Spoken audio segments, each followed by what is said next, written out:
everyone. Welcome to All Access with Linsey Davis. Thanks so much for streaming with us. His star isn't just rising, it is soaring. Jeremy Allen White has become one of Hollywood's most sought-after leading men, from iconic TV roles in Shameless and Emmy and Golden Globe darling The Bear to films like Iron Claw, comes arguably one of his most anticipated roles yet, the boss himself. In Springsteen, Deliver Me From Nowhere, White gives us a window into Bruce Springsteen at a pivotal moment. I sat down with the actor to learn more about the film, his career, and how Bruce's story felt somewhat familiar to other characters he's played before.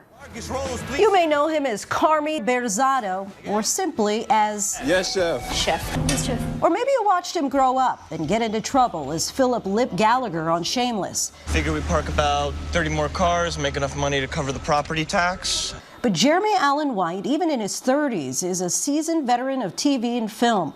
The New York native started with small roles in independent films as a teenager, including appearances on Law & Order and Law & Order SVU. Are you a cop? Call me detective. Just after graduating from the Professional Performing Arts School, White caught his big break at just 18. You just got to keep talking about science. The American adaptation of Shameless lasted 11 seasons, ending in 2021. White appeared in all 134 episodes. But it was another role as an underdog from Chicago that propelled him into an award-winning actor. This is the one time you listen to me. Please do not touch that. That's been going for 12 hours, okay? As Chef Carmy in FX's The Bear, which just completed its 4th season, to critical acclaim. Wow, wow, wow, wow, wow. His role earned him 3 Golden Globes and 2 Primetime Emmy Awards. And the Emmy goes to Jeremy Allen White, The Bear. Next year, he'll appear in the Star Wars installment, The Mandalorian and Grogu, and the sequel to The Social Network, The Social Reckoning.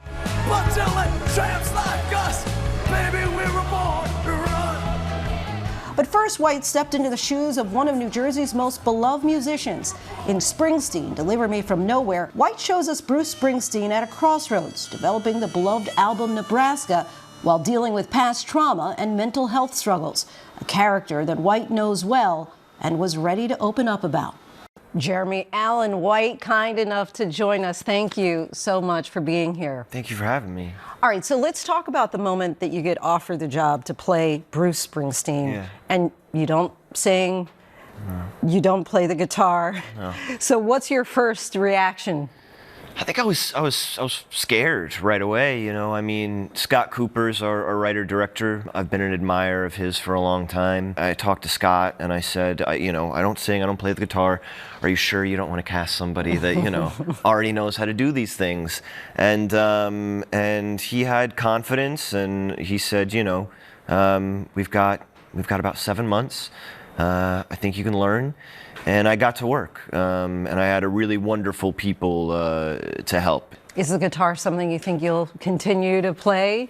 It's so funny, when I spoke to JD, my guitar teacher, I said, hey, I'm really excited to learn how to play the guitar. And he said, you're not going to learn how to play the guitar. You're going to learn how to play these Bruce songs. So he was like, we don't have enough time to teach you how to play the guitar. Okay. So it's interesting. I pick up the guitar every once in a while, and I mess around. But I only know so many chords. I only know the chords necessary for really the album of Nebraska, which is only 4 or 5 chords. But no, I need to go back to class if I was going to write anything myself. Now, how about for singing? Because are you imitating Bruce Springsteen, or are you learning really to sing and convey emotion? I think in the beginning, not only with his music, but with the story and the performance, I was really focused on trying to look more like Bruce, trying to sound more like Bruce in his speaking voice. And then in singing, it was like, all I want to do is sound like Bruce. You want to know why I did what I did?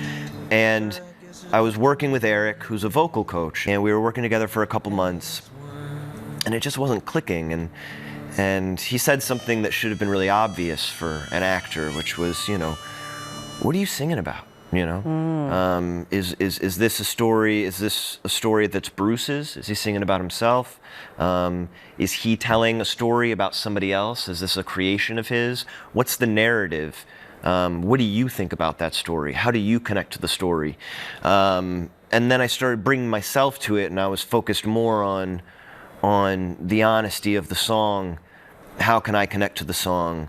And I worried less about sounding exactly like Bruce. And that was when the breakthrough happened. So you learned how to sing for this movie. I saw her standing. You learned how to cook for the bear. Yeah. Time to try the new sandwiches behind. You learned how to wrestle for Iron Claw. Yeah. Was one more difficult than the other? I think the guitar was really tough. Like the cooking was very hard. All that knife work was hard, but it's just time, you know. But there's something about like wrapping your hands around the guitar and how foreign that feels for the first time, trying to get your finger on certain strings. My first couple sessions, I wanted to give up. I was like, my fingers will not. They won't do it. They won't, like, I felt like my body was failing me. I think that was the hardest skill to learn. Is there another role out there that you're looking to acquire a skill or talent in order to play? What would I like to do? I don't know, play somebody who's like a house organizer or something like that. That would be nice. Now, obviously, Bruce Springsteen has a lengthy career. You could have done his whole life. Why was the decision made just to focus on the creation of this album? I think Bruce was at a real crossroads, you know. He had just toured Born to Run, which was his biggest record to date.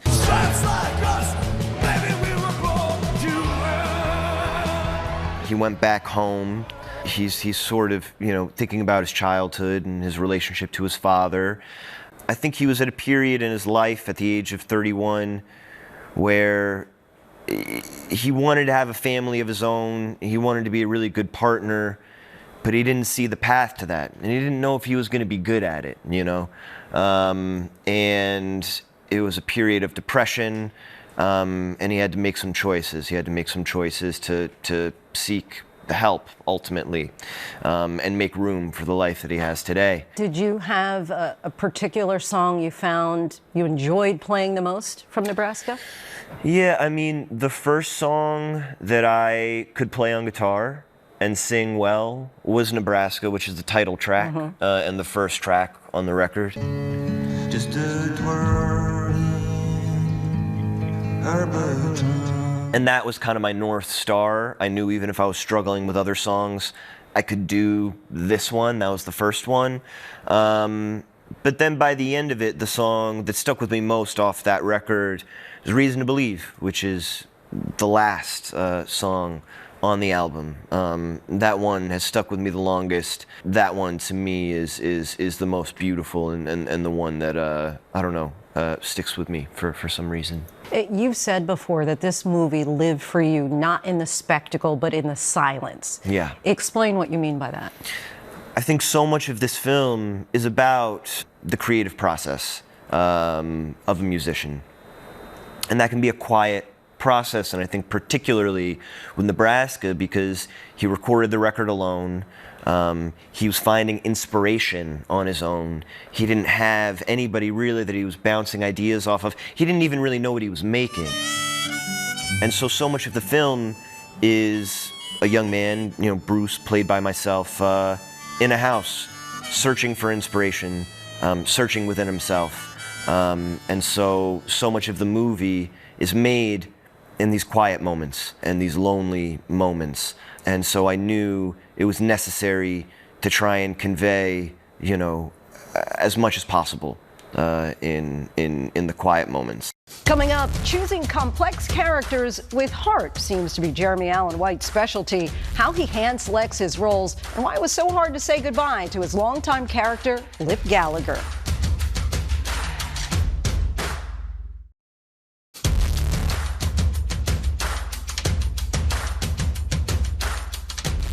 When you look at Bruce or Carmy or Lip, there seems to be a lot of common thread that goes through all the characters. Is there a particular North Star that you're following when you're selecting the characters, the roles that you play, that you seek? I think a lot of these men are very lonely men, and I find, you know, films I like, and most great films might not be about lonely men, but they're about community, belonging, family, whether that be blood or found.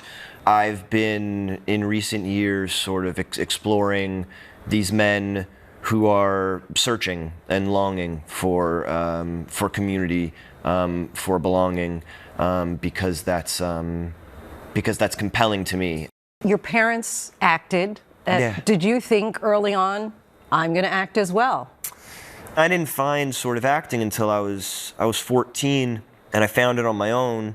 But then I was very lucky to have the support of parents who, had tried it, who admired it, and they didn't stand in my way. You're 18 when you're first cast as Lip Gallagher right. on Shameless. Yeah. 11 seasons. Yeah. What was it like to really grow up on that show? I've talked to some of the other actors on the show since. We're all very close, and it is kind of remarkable. We have this weird photo book of our youth, of my 20s. But I was so lucky to have that show. I mean, it gave me consistency. It gave me a schedule. It gave me like a playground or a gymnasium. It allowed me to try things and not feel like if I failed, I wasn't going to be able to get another job. It gave me a family and a community. I moved from New York to Los Angeles on my own at 18, and it gave me a home. Was it hard to say goodbye to Lip? It was really hard. Yeah, I did ADR for the last season, last episode, and I was at Warner Brothers where we shot most of the show in Los Angeles. And I said goodbye. I got in my car and I was driving and I felt my heart racing. And I had to pull over on the side of the road, and I was having a panic attack. I don't think I understood how big that goodbye was to Lip, but also to the show, to those people, to that consistency. I think I didn't realize how important just knowing every 6 months I know where I'm going to be, for this period of time. And for an actor, that kind of thing is really never promised, where you know where you're going to be at and you can rely on that. And yeah, that was very hard, but I was very lucky. I jumped into the Bear probably 2 months after that. Yeah. And now you know where you're going to be. And now I know where I'm going to be. As we're talking about the next season of The Bear, can you give us an idea of what we might be able to expect? I wish, I haven't read. I saw, our show's creator, Chris Storr. He's working away on scripts, but I haven't read anything yet. So we don't know life beyond the kitchen for Carmy. We don't know. Yeah. I know we'll all be back. I think there was a question of the way we finished things. Maybe there was a question of that. But yeah, everybody's back. Yeah. How do you find that balance, especially after coming off set with The Bear, which is high intensity, a lot of anxiety, and then all of a sudden you can be at home? Yeah, I don't know. I know some actors that have trouble kind of flipping that switch. I'm not one of them. I come home and I know exactly who I am because I've got kids asking for cereal, and I know I didn't grocery shop, or they wanted that sweater and I brought the wrong sweater, and so I'm immediately humbled when I walk in my door. Your 4- and 6-year-old, do they realize what Daddy does? Yeah, I mean, they see posters more than anything. They know I'm an actor. Do they know what an actor is? I don't think really. But I tell them that's just my second job. My first job is home with you guys. That's number one. In a GQ article, you said that after your 11 seasons on Shameless, you were in this upsetting headspace, and you started to doubt yourself as an actor. Yeah. Where did that come from, and have you been able to move past that? I think that came from just, I did that show for so long. I was nervous about breaking out of that sort of character or idea people had of me. And also when you work on a show for so long and you're playing the same character for so long, you're sort of is this the job? Am I thinking enough about this? Am I on cruise control a little bit? Am I really taking in this story anymore? I think I was concerned, am I going to find that thing again? Or will I be lucky enough for something to even find me? And it turns out I was very lucky. And I found that times 10, with The Bear and that crew and that cast who I love so much, yeah. Still to come, Becoming Bruce. Jeremy Allen White shares the pleasure and pressure of stepping into the shoes of one of the most beloved musicians of our time.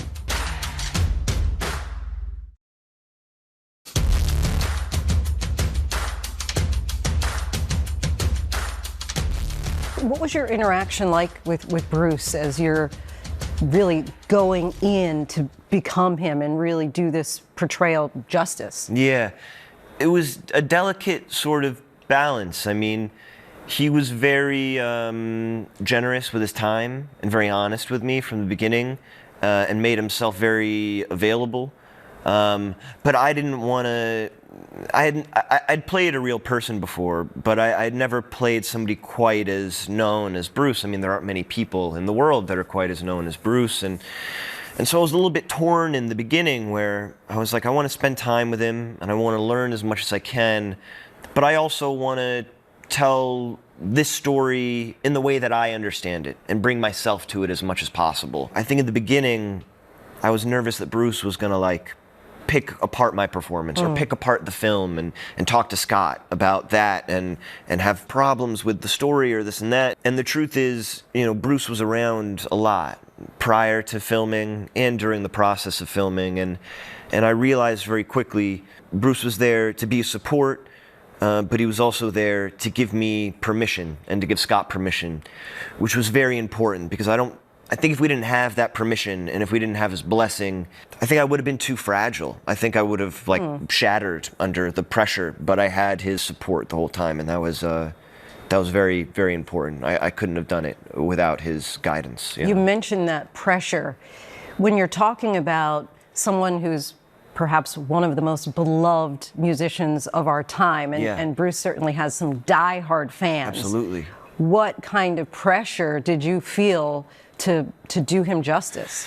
I mean, so much. I still feel it. The movie's over, and I'm still considering all of these things. And, I think I'm lucky that we're telling this story about a specific period of time. I had some trepidation going into it because I just know how beloved he is, how much he means to so many. And I didn't want to shatter those relationships, and I didn't want to disappoint these people. So I had a lot of anxiety around that. And then I think at a certain point I realized this is useless for me. This isn't going to help me do the job well. And I remember a very particular moment as I was recording the music for Nebraska. I was in Nashville at RCA, where Elvis recorded the Sun records, which was a big inspiration for Bruce's Nebraska. And I recorded the majority of the album Nebraska, and Bruce listened. And he called me and he said, "You sound a lot like me. You don't sound just like me. You're making the song your own. And I want the process of making this movie to feel like you're making the song your own." You said something that surprised me, that you're still feeling kind of nerves and anxious even though the movie's over. Yeah. But even now that you've heard, there's even buzz that, hey, come award season, Jeremy Allen White is going to be in that number. That doesn't calm you at all? No, because for me, I think making movies or shows, and even more specifically when you're telling a story about someone, that's the thing. Whatever comes next is I like to say I'm not in the results business. It's like whatever happens with these things. The process of making something, that's where I get the joy. Stealing a line from the movie, when you, as Bruce, are talking to John and you say, "I'm just trying to find the real in all the noise." Yeah. How did you go about achieving that, finding the real in all the noise? In the beginning, like I said, I was so focused on sounding like Bruce, looking like Bruce, all these things, the opinions of Bruce's fans, which are all valid, and those relationships are rich, and he's adored. But I think at a certain point I had to stop looking. I had to figure out what was honest to me, what makes sense to me. We've seen Bruce Springsteen on stage, and we've seen him interviewed, and he's spoken a lot, and he's written a book. But what does this man look like, alone in a quiet room? And that was my focus, and that allowed me some peace, I think, in the process, which could be, noisy at times. I know you have a lot of upcoming projects, including Mandalorian and Grogu. Yeah. Give us a sense of what we might expect there. Yeah, I mean, I haven't seen that film finished, and I haven't read. They're very careful, Star Wars, with the script and stuff, but I'll tell you a bit of the story of how it came along. Jon Favreau directed that series, which I loved, and directed the film. We met at a party, and he said, "Why don't you come do something on this movie, The Mandalorian?" And I was like, oh my God, really? That's, I'm a big fan of the show, and I love Star Wars, and I really love you, John. And he said, yeah, you'll do a voice, thing, and we'll talk about it. And I said, great.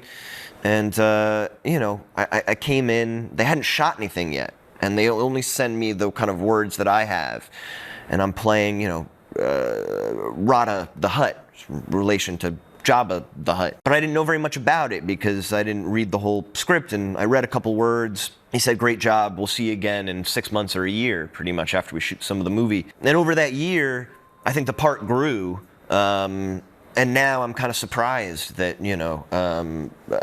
I think I'm a bigger part of this film and this massive, franchise with Pedro Pascal, who's so great, and Sigourney Weaver's in the film, and she's, an all-time. So I came back in, and I read more, and I read more, and I read more. So I'm really excited to see that, and I'm really excited to have, a film under my belt that, my kids can come and watch too, which is nice, 'cause I've never done anything like that before. And the Social Network sequel. Yes. It seemed like that first movie was wrapped up. What happens now? Well, what's happened with Facebook after it was created? A lot. There is a lot more to the story. We're telling the story of Facebook's effect on people, on the United States. And what's next for you, or what would you like to see? Because it feels like you went from working actor to A-list actor in a really short amount of time. From my perspective, I'm curious from your perspective if you feel that it was the trajectory just all of a sudden. Yeah, I think I've been so lucky that I've worked so consistently for so long, and kind of my goal ever since I was young was just to have some longevity, was just to be, to call myself an actor and not have to do any other work to support myself and have the life that I want to have. So, all this stuff is just kind of, this is all extra. Our thanks to Jeremy Allen White. Springsteen, Deliver Me From Nowhere is in theaters Friday, October 24th. You're watching All Access with Linsey Davis. Make sure to join for ABC News Live Prime weekdays at 7 p.m. Eastern.